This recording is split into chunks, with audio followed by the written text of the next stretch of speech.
Good evening friends, welcome to your channel stock guru NKS. मैं हूं NKS और आप देख रहे हैं आपका daily analysis video in your channel stock guru NKS. हमेशा की तरह चैनल ये डेडिकेटेड है इंडेक्स ऑप्शन ट्रेडर्स के लिए, चाहे वो स्टॉक ऑप्शंस हो या bank Nifty Nifty index options. Okay, only option specific channel है। प्लीज़ चैनल को सपोर्ट कीजिए, सब्सक्राइब कीजिए, बेल आइकन दबाइए ताकि टाइमली नोटिफाइड हो जाए जब भी ये आपको वीडियो मिले। इसके अलावा एवरी डे शार्प 9 o'clock के बाद मेरा एक स्ट्रीम रहता ही है, जो डिपेंड करता है मार्केट के ऊपर। I never stream for the full day, I stream for the first half. Primarily I cover 1.5 hours, 1 से 1.5 घंटे का मेरा मॉर्निंग स्ट्रीम रहता है। वही इंपॉर्टेंट होता है पीरियड जहां आपको एटलीस्ट इंडेक्स के केस में तो मौके मिलते हैं कुछ करने के लिए, राइट। या फिर आपको आखिरी हाफ एन आवर 45 मिनट्स में एक अटेम्प्ट जब आप करेंगे कभी इंडेक्स ट्रेडिंग में, तो शायद आपको कोई अपॉर्चुनिटी मिले। तो प्लीज़ चैनल को धीरे धीरे प्यार मिल रहा है तो मैं चाहता हूँ और भी मिले। कल मैंने जो वीडियो निकाला था बिल्कुल मार्केट वैसे ही बिहेव करके गई थी और ऑलमोस्ट 100 व्यूज़ उस वीडियो को आए हैं, जो मेरे लिए बहुत बड़ी बात है बिकॉज बहुत दिन से मेरा कोई भी इतना ऊपर का व्यू आया नहीं था एक दिन के अंदर। तो कहीं ना कहीं मैं उम्मीद कर रहा हूँ कि जो मैं बता रहा हूँ शायद उसमें कुछ सेंस है। तो हम डिस्कस करते हैं थर्सडे की एक्सपायरी को फटाफट। सबसे पहले देख लेते हैं बैंक निफ्टी। कल क्लोज हुआ था 40,513 पे और आज जैसे कि मैंने कहा था कल के वीडियो में कि एक गंदी शुरुआत ही लग रही है और एग्जैक्टली वही हुआ। ऑलमोस्ट 500 पॉइंट के नीचे उसकी शुरुआत हुई, 39,943 पे गया और इसने लो भी बनाया 39,761 का और बाद में जाते जाते इसने जो है एक हायर एंड 4669 पे क्लोज की और हाई बनाया 750। तो ये हम अगर देखें चार्ट तो कुछ इस तरह से मार्केट का बिहेवियर था आज। और अगर हम इसको 5 मिनट के चार्ट पे समझने की कोशिश करें तो कल के वीडियो में भी मैंने बोला था कि भैया 39,500 ही इसकी लास्ट होप है, तो उससे तो वहां तक वो पहुंचा नहीं। तो कहीं पर भी आपको ऐसा नहीं लगा कि कोई बाइंग सेंस बनती है, बिकॉज काफ़ी नेगेटिविटी थी वहां से।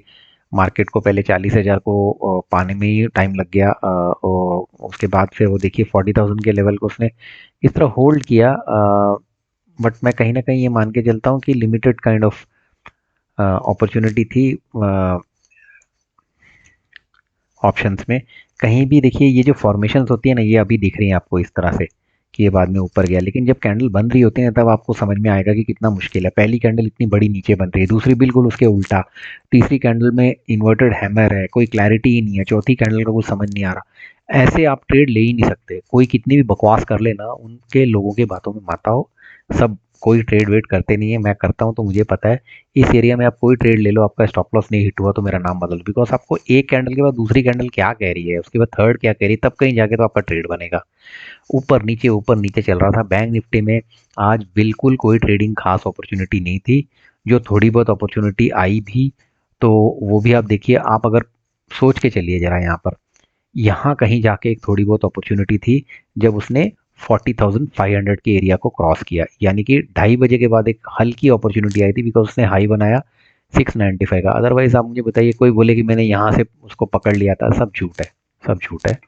ऐसा कोई नहीं कुछ कर पाता है, सब बकवास करते हैं। एचडीएफसी प्रेशर में था, एसबीआई प्रेशर में था, इवन आईसीआईसीआई भी प्रेशर में ही था। और छोटे बैंक्स कब तक संभालते मार्केट को? अगर आप ध्यान से किसी ने समझा होगा, आप देख सकते हैं पीएसयू बैंक प्रेशर में ही था, आप यहाँ पे देख लीजिए। इसीलिए मैं कहता हूँ चैनल्स तो बहुत सारे आगे हैं, अक्ल बहुत कम लोगों को ही है उसमें से। इधर उधर का झूठ बोलने में सब एक से एक चैंपियन है। एटलीस्ट मैं आज ये बोलता हूँ दिल से बाबा, देखिए पीएसयू जब तक ऊपर नहीं जाएगा, बैंक निफ्टी को आप कॉन्फिडेंटली ले ही नहीं सकते ट्रेडिंग के लिए, राइट। और उसकी वजह सबको दुनिया को पता है, अदानी, और अदानी का कोई भी प्रभाव उसके शेयर को गिरने से नहीं बचा पा रहा है। फिर से आज 25 से 27% अदानी एंटरटेनमेंट गिर गया। तो अब उन्होंने कुछ एक प्रोविजनिंग की है जिसकी वजह से आपको जो है एएसएम में डाला है, पता नहीं there is something called ASM, जहाँ पे आपको मार्जिन बहुत लगेगी अदानी को लेने में। सिंप्लीफाई किया उन्होंने, अब अदानी इतनी जल्दी से गिर नहीं सकता, ये समहाउ उन्होंने होल्ड करवाया है। कुछ बैंड्स में भी गए हैं अदानी के स्टॉक्स। ओके, तो that was the bank Nifty case, जहाँ पर पीसीआर तो 0.8 दिख रहा है, लेकिन it was not a day like any other weekly expiry day, right. Nifty पे आ जाओ तो वही सेम है, वहाँ पे भी कुछ खास नहीं। 17,600 के ऊपर कल बंद होने के बाद वहाँ से ऑलमोस्ट 100 पॉइंट नीचे खुलता है और वहाँ से फिर 60-70 पॉइंट नीचे जाता है और बाद में कल की जो क्लोजिंग है उसके जस्ट ऊपर का हाई बना के 17,600 यानी जितनी कल की क्लोजिंग थी वहीं पे वापस आके खड़ा हो गया निफ्टी भी। तो निफ्टी के भी चार्ट में कुछ नहीं है। निफ्टी के चार्ट में भी यही था, मैंने बनाया हुआ था लेवल कल कि भाई 17,400 ऐसे मुझे लगा था लास्ट होप है और ऑलमोस्ट वही एरिया के आसपास उसने अपने लो बनाया है 17,445 का। वो मैंने कल के रात के वीडियो को एनालिसिस वीडियो में बताया था और जैसा कि आप देख ही रहे हैं 17,600 के पार ज़्यादा देर टिका नहीं।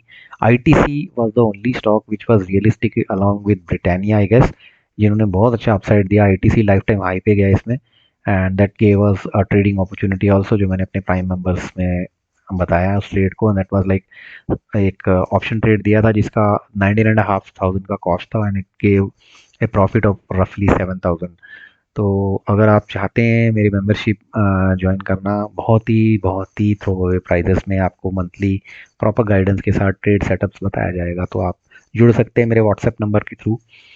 बाकी देखिए नीचे की तरफ तो पूरा एचडीएफसी ट्विन प्रेशर में ही था, आरएल भी कुछ खास नहीं कर रहा था, बजाज फिनांस, इन सब पे प्रेशर था, पावर स्टॉक्स। इसको अगर हम डेप्थ में देखें तो देखिए ये हाल रहा।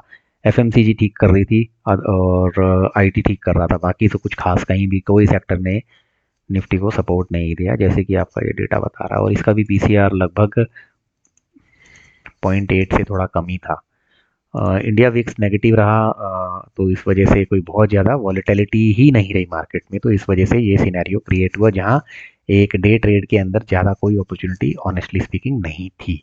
ओके, अब कल क्या हो सकता है उससे पहले ये देख लीजिए। एफआईआई ने जो पहले तो आप देखिए जनवरी में 41,400 करोड़ की बिकवाली की, इसकी वजह मोटा मोटा वही है अदानी ग्रुप के शेयर्स की गिरावट, और उसने और ऐड कर दिया मतलब गिरावट में और इजाफा ही कर दिया।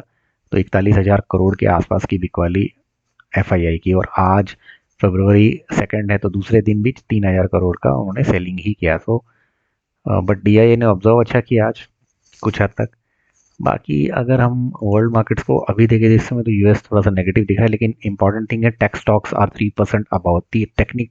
आईटी कंपनीज वहाँ के बहुत अच्छा कर रही है। ब्रांड जो है वो नीचे की तरफ है, दैट्स गुड फॉर इंडिया, और नेचुरल गैस गैस के प्राइसेस ऊपर है।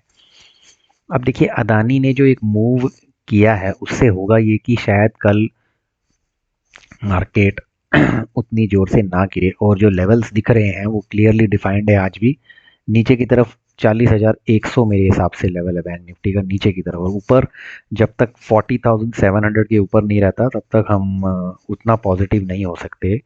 तो अगर कल मार्केट जिस तरह से डेटा बन रहा है हो सकता है फ्लैट ही खुले। जो अभी निफ्टी 50 जो सिंगापुर में लिस्टेड है वो तो 17,690 के आसपास दिख रहा है, और हमारा जो निफ्टी है वो 17,610 के आसपास है। तो और कल कल से शुरू हो रहा है नया हफ्ता, तो फ्लैट टू लिटिल थोड़ा सा ऊपर ही खुलता हुआ दिख रहा है मार्केट। बैंक निफ्टी की रेंज मैंने आपको बता दी, आप चाहिए तो नोट कर लीजिए वापस।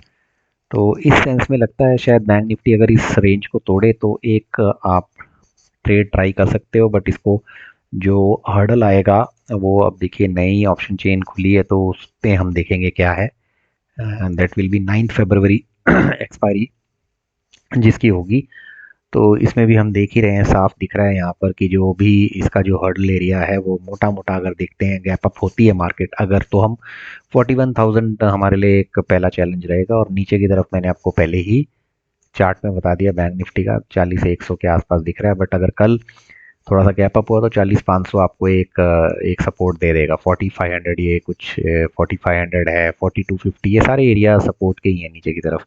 ऊपर हमारे लिए 4,700 का क्रॉस करना जरूरी है, तब शायद कोई चांस बने ट्रेड की। डिपेंड करेगा एचडीएफसी कैसा है कल और पीएसयू का क्या हाल है, बिकॉज अदानी के कल शायद ना गिरे शेयर्स ऐसा लग रहा है।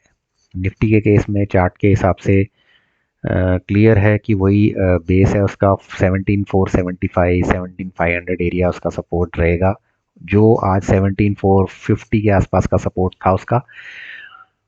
और ऊपर में 17,650 के ऊपर अगर रहेगा तो 17,700 की तरफ एक उसको एक ये है एरिया ऑफ रेजिस्टेंस फेस करना पड़ सकता है। वही दिख रहा है यहाँ पर साफ 18 लाख का सपोर्ट सॉरी रेजिस्टेंस एरिया है, तो 17,700 पार होता है तो शायद 17,700 से 17,800 जो एक अच्छा लेवल है वो उसके लिए 17,800 विल बी अ गुड। तो अब देखते हैं कल क्या होता है। बाकी चैनल के साथ प्लीज़ अपना प्यार बना के रखिए। मैं पूरी पूरी कोशिश कर रहा हूँ जितना हो सके एक एनालिसिस देने की। बहुत मुश्किल है अगले दिन की मार्केट प्रिडिक्ट करना किसी के लिए भी। It is as good as predicting the future of someone, but data based ये फील्ड है और यहाँ पर अगर आप एक अपने एक्सपीरियंस और डेटा के कॉम्बिनेशन को करो तो बहुत बार आप सही भी जा सकते हो। चैनल का प्यार देते रहना, चैनल को सब्सक्राइब और बेल आइकन दबा के देखते रहना। आपने ज़्यादा से ज़्यादा ट्रेडिंग कम्युनिटी में इस चैनल को फैलाइए और मेरा हौसला बढ़ाइए। Thank you for watching the video. Bye bye.